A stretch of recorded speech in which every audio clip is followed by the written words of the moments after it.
hello mga, eto na naman ako. O eto, pag-uusapan lang natin itong masyado na itong umiikot, no? At nagsisirculate, marami ng mga nag-content dito ng mga ka-BBM natin at mga loyalista, no? About dito sa pangyayari ito. Sabi dito, nakikipag-ugnayan na po tayo sa gobyerno ng Canada para makuha ang pangalan ng nambastos kay Secretary Claire Castro. Okay. Ang sabi raw ito ni Jose Victor Vichan Gonzaga, Philippine Ambassador to Canada. Okay. Guys, ito ha. Ito ay para sa mga kaloyalista natin, ka-BBM natin. May sasabihin lang po ako sa inyo, lalo na yung mga nasa FB. Ingatan po ninyo ang inyong account. Bakit? Yung account ninyong yan ang panlaban natin dito sa mga trolls ng mga didilis. Yan ang pang-debunk natin. Yung mga account ninyong yan ang naiipandebunk natin laban sa mga didilis, okay? Kaya ingatan ninyo. Ano? Ibig ko sabihin, yan ang pandebunk natin, yan ang matagal pa ang election ha, guys ha? So, mahaba-haba pa.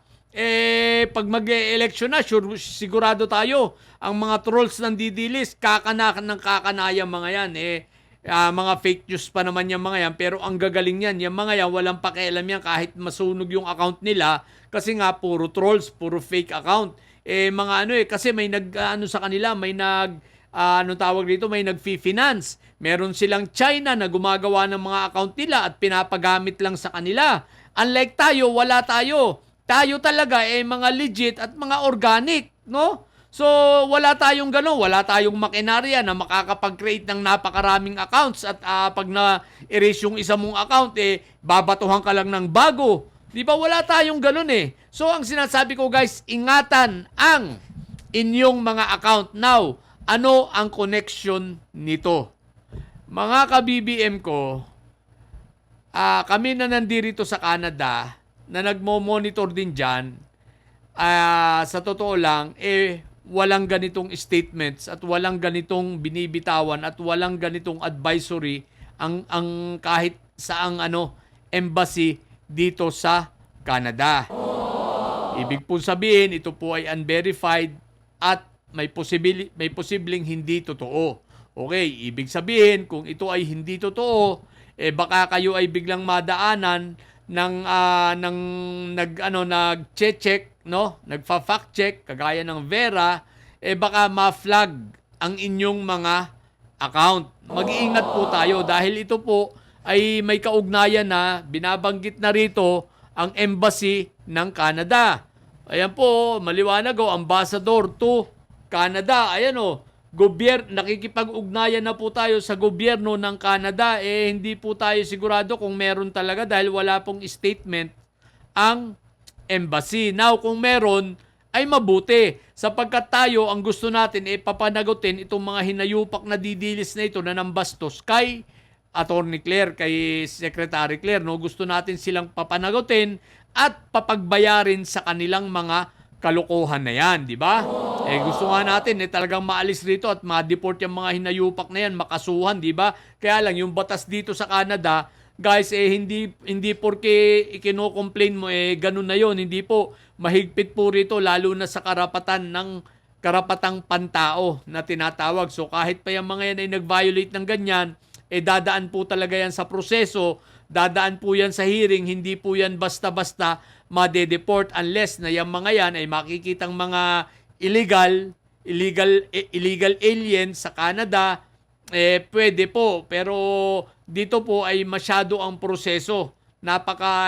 Napakahigpit ng proseso dito pagdating sa mga human rights. So, mahaba-habang proseso yan. At itong mga ganito, na idadawit ang pangalan, mababanggit ang mga pangalan ng Canada, ang government, nagmo-monitor sila sa mga ganyan. Medyo mahigpit ang Canada sa mga ganyang mga ka-fake newsan. So, mag-iingat lang tayo.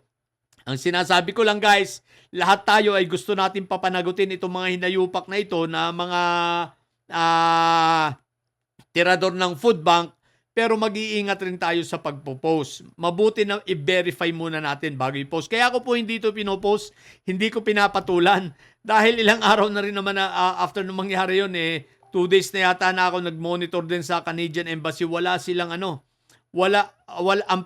Canadian Embassy. Ang Philippine Embassy ay walang statements na inilalabas o kahit ano paman. Okay? Na nanggaling mismo sa Philippine Embassy. So, pag hindi po nanggaling sa Philippine Embassy, hindi po opisyal yan, mahirap naman pong paniwalaan at ipopost natin ng ganyan.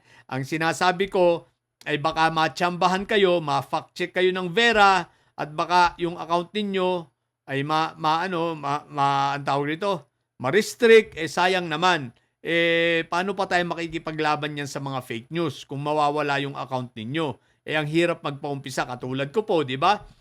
Hindi naman ako wala naman yung sa mga fake news, pinag-initan lang talaga. Isipin niyo yung mga nauna kong account. Isipin niyo hindi na naibalik yun, nawala talaga yun, di ba? So mahirap din pala. Mahirap din kasi mahirap pag-establish, no? So ingatan, yun lang ang sa akin, ingatan dahil ang pakikipaglaban natin mahaba-haba pa na panahon. Dapat tayo ay nag-iingat, lalo yung mga accounts ninyo, ingatan ninyo kasi yun nga, baka biglang ma-fact check, baka ma-restrict, no? Sayang naman.